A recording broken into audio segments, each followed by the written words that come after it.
Bienvenue dans J'écoute ma voix, un journal intime et authentique. Ici, j'y dépose mes pensées, mes doutes, mes moments forts et mes prises de conscience. Je m'écoute. Parce qu'en sortant de ma tête et en partageant à voix haute ce que j'ai longtemps gardé silencieux, cet espace transforme mes mots en mots et peut-être qu'en m'écoutant, tu t'écouteras aussi. Aujourd'hui, et si on parlait de ce que ça fait de se rendre compte que son parent n'est plus celui que l'on a connu, de voir l'empreinte du temps qui passe sur lui, comme si c'était la fin d'une époque qu'on ne retrouvera plus jamais, et réaliser qu'une partie de soi s'envole comme par magie. Ça fout le cafard, non?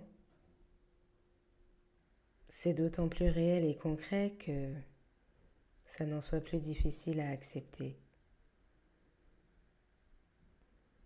Revenir aux souvenirs d'antan, se plonger dans les albums photos, les vidéos, s'émouvoir surtout, et s'accrocher à une réalité qui n'existe plus. Ce qui me frappe le plus, c'est le changement de rythme. Que ce soit pour marcher dans la rue, faire les courses, les boutiques, ou toute autre sortie anodine, qui avant se faisait de manière rapide et dynamique.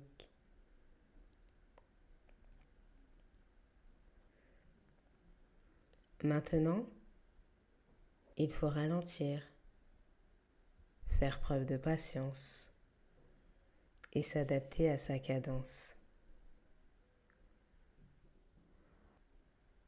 Et là, tu reviens sur terre. Tu commences à faire plus attention à ses besoins, à ceux qui l'entourent, et à l'observer plus attentivement dans ses gestes au quotidien. Tu remarques des petits changements s'installer au fur et à mesure que les jours passent. Ce qui te paraissait immuable, incassable et stable, petit à petit se transforme en action lente, hésitante et chancelante. On te sollicite beaucoup plus fréquemment qu'avant et au fil des mois, les rôles s'inversent naturellement. Ce n'est plus sur toi qu'on veille et sur qui l'attention est portée. À présent, c'est toi qui es plus vigilante à son bien-être, à sa santé et à son équilibre. S'entremêlent les rendez-vous médicaux, les tâches ménagères, les provisions et les démarches administratives. Au début, tu ne vois pas la charge que tu te mets, jusqu'à ce que tu doives tout porter sur tes épaules, en plus de continuer à gérer le quotidien et ta vie perso. Et d'un coup, tu te laisses happer par tes émotions. Tu t'inquiètes pour un oui ou pour un non, dès que quelque chose te semble bizarre et inhabituel. Tu te questionnes, tu angoisses, tu te mets à penser au pire. Et si ça arrivait là, tout de suite?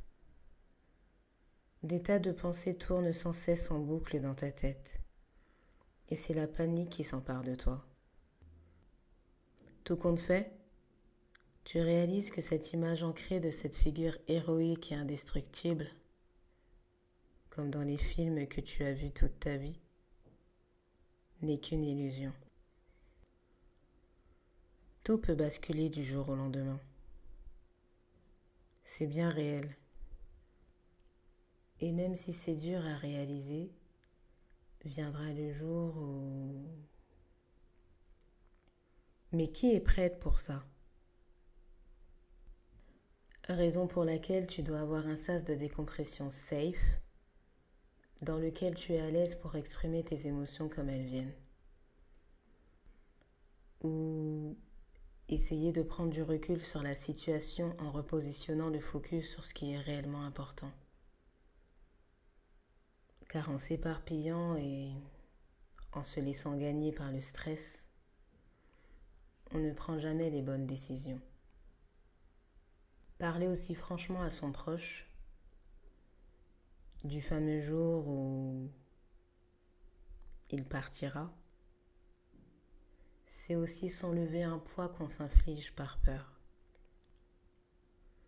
Surtout si aujourd'hui il est en bonne santé.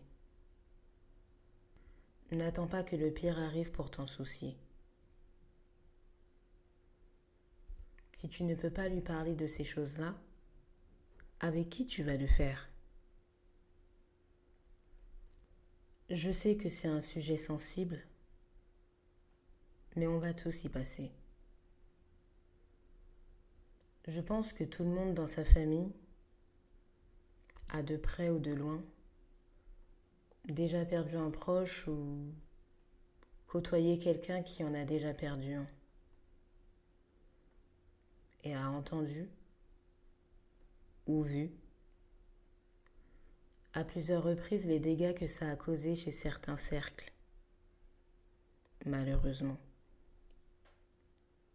par manque de dialogue et de préparation en amont. Perdre son parent quand on n'y est pas préparé, c'est l'un des pires drames qui existent au monde. En plus de devoir gérer la perte, de taper toutes les démarches administratives et tous les humains autour. Il n'y a pas de moment parfait. Ça peut être dans des situations simples de la vie quotidienne et un peu stratégiques, je l'avoue. Par exemple, lorsque tu l'aides à ranger ses papiers,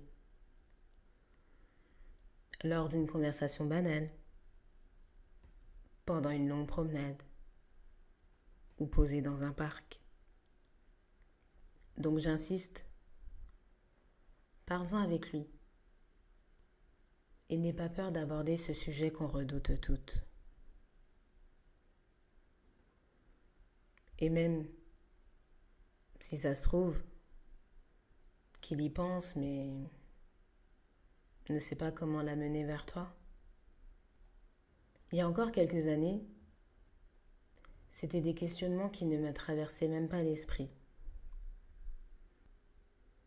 Mais plus je prends de l'âge, et plus ça prend de l'importance dans mes pensées.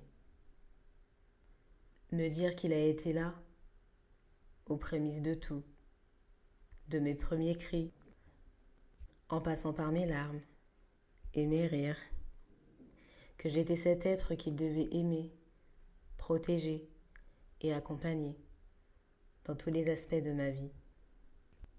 Et ça se transformera, et qu'à mon tour, je serai cette guide pour lui. En grandissant, les expériences du quotidien, surtout les plus difficiles, te remettent les idées en place. Ton regard sur certaines situations ou événements passés te font te rendre compte qu'il y a des combats qu'il n'y a plus besoin de mener et qu'il n'y a rien de mieux que des relations saines et apaisées. Puis, le plus important, c'est de vivre avec l'amour, la paix du cœur et de l'esprit. Aujourd'hui, j'ai comme un sentiment de ne pas avoir assez profité des moments en sa présence. Et que l'horloge du temps tourne à vive allure. C'est triste de réaliser qu'il se rapproche tout doucement de la fin. Même si je souhaite que ce soit le plus tard possible, et que j'ai encore le bonheur d'en profiter, n'empêche, il faut capturer chaque instant que la vie nous donne tous les jours. Comme en partageant un bon repas, en semaine ou le week-end, une conversation ou une activité qu'il aime. Le faire kiffer en lui faisant découvrir des nouvelles choses qu'il ne connaît pas ou qu'il n'a jamais faites. Créer le plus de souvenirs possible en les chérissant fort. Car il n'y a que ça qui reste, en vrai. Et qu'après l'heure, c'est plus l'heure. Voilà, c'était J'écoute ma voix. Je te mens pas, ça a été super dur d'écrire sur cette thématique. Je crois que c'est l'une des plus difficiles que j'ai faites jusqu'à présent. J'ai été très éprouvée émotionnellement ces derniers jours et j'ai dû laisser passer beaucoup de semaines avant de pouvoir m'y remettre et aller jusqu'au bout. Comme tous mes récits, j'y mets toutes mes tripes. Ce sont des sujets qui me touchent et qui me tient à cœur d'aborder. Merci d'avoir passé ce moment à mes côtés. Dis-moi si c'est un sujet qui résonne en toi ou simplement te questionne. On se retrouve dans le prochain épisode sur Spotify et YouTube. Et surtout, écoute ta voix.